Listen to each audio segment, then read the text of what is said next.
চলো চলো আজকে তোমাদের সাথে শেয়ার করি শিয়ালদা রাজধানী এক্সপ্রেসে কীরকম কী খাবার দেয়, সেগুলো কীরকম কী লেগেছে আমার খেতে সবটাই। প্রথমেই যেটা দেখতে পাচ্ছ এটা হচ্ছে যে বিকেলবেলা টিফিন দিয়েছিল।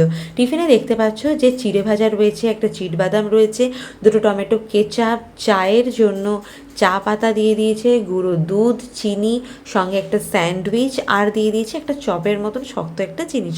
ওভারঅল চালিয়ে নেওয়া যাবে আর কি। এবার বলি যে এই যে এক্সপ্রেসটা, এই এক্সপ্রেসটা কিন্তু প্রত্যেক দিন 4:50 শিয়ালদা থেকে নিউ দিল্লির উদ্দেশ্যে ছাড়ে, আর নিউ দিল্লিতে গিয়ে পৌঁছায় ওই 10:30টার মধ্যে কিন্তু নিউ দিল্লিতে পৌঁছে যাবে। এবার তোমরা দেখে নিলে যে সন্ধ্যের সময় এরা টিফিনে কী দিয়েছে। এবার আমি তোমাদের সাথে শেয়ার করব রাতের বেলা ওরা ডিনারে কী কী দেয়। যেহেতু আমার চিকেন থালি ছিল, সেই জন্য চিকেন থালিতে কী কী দিয়েছে সেটা তোমাদেরকে দেখাই।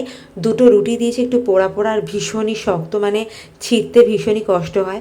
আর ডাল দিয়ে দিয়েছে এক বাটি। ডালটা যে কী জঘন্য খেতে, তোমরা যারা যারা খাও তারা অবশ্যই ভালো বুঝবে।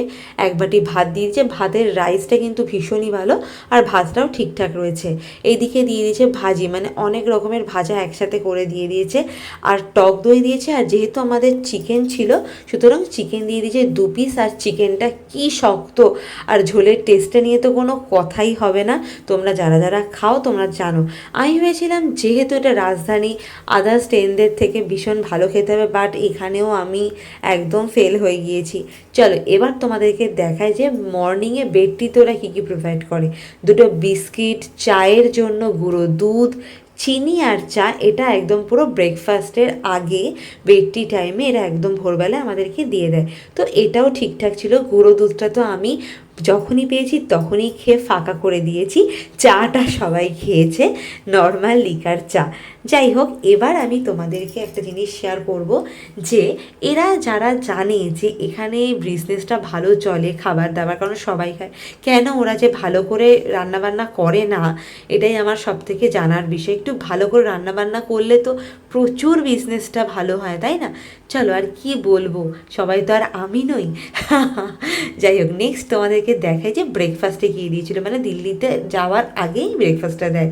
প্রথমেই দেখিয়ে দিই, ব্রেড দিয়ে দিয়েছিলো, দুটো ব্রেড দিয়ে দিয়েছিলো, বাটার দিয়ে দিয়েছিলো, টমেটো কেচাপ, একটা ফুটি টাইপের মানে ম্যাঙ্গো জুস, আর ডিম ভাজি। ডিম ভাজিটা এত পাতলা, তার সঙ্গে আবার একটা আলু ভাজিও দিয়েছিলো, 1 পিস আলু ভাজি, তোমরা দেখলেই বুঝতে পারবে একদম নেতানো। আর হ্যাঁ, যেই ডিম ভাজির কথাটা বলছি সেটা শুনলে অবাক হয়ে যাবে, মনে হয় একটা ডিম অনেকের মধ্যে ভাগ করে দিয়েছিলো, এত পাতলা ফেলে, মানে চাচ্ছে তাই আর কি। কেন যে ওরা ঠিকঠাকভাবে করে না, মানে আমার এটা সত্যি ভীষণই জিজ্ঞেস্য। মানে কি বলবো, এত সেল হয়, মানে ওরা যদি আরও ভালো করে করে তো আরও ভালো সেল হয়। মানে এটা আমার ওদের কাছে জিজ্ঞেস, যে তোমরা কেন একটু ভালো করে রান্না করো না। আমি ভাই নেক্সট টাইম থেকে আর আমি ট্রেনে খাবো না, একদম নয়।